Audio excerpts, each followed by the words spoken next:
আসসালামু আলাইকুম উগান্ডা, কেমন আছেন সবাই? আশা করি সবাই ভালো আছেন। আপনাদেরকে স্বাগত জানাচ্ছি উগান্ডার লোকজন রুরাল লাইফ কেমন হয়ে থাকে তা দেখানোর জন্য। যদিও ভিডিওটা শর্ট, ফুল ভিডিও দেখতে চাইলে তো আমার ইউটিউব চ্যানেল এবং ফেসবুক পেজ রোহান ব্লগ আছে। আপনাদেরকে পিছনের ক্যামেরায় দেখাই। এই যে দেখুন উগান্ডার গ্রাম অঞ্চল, লোকাল লোকজন খুবই পরিষ্কার, মানুষজন খুবই ফ্রেন্ডলি। এখানকার লোকজন কি কাজ করতে ভালোবাসে, তাদের প্রধান পেশা কি? এগ্রিকালচার।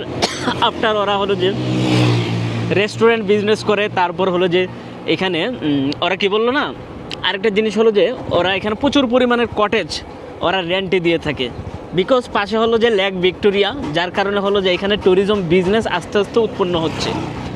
এবং গৃহপালিত পশু ওরা প্রচুর পরিমাণের পালে, সেটা হলো যে ছাগল, গরু, দেন মুরগি, এসব কিছু। খুবই ইন্টারেস্টিং বিষয় আমি কিন্তু তুলে ধরতেছি ব্লগে। এটা এখানে দেখবেন না, ফুল ব্লগ দেখতে আমার ইউটিউব চ্যানেল এবং ফেসবুকে অ্যাড হয়ে যান।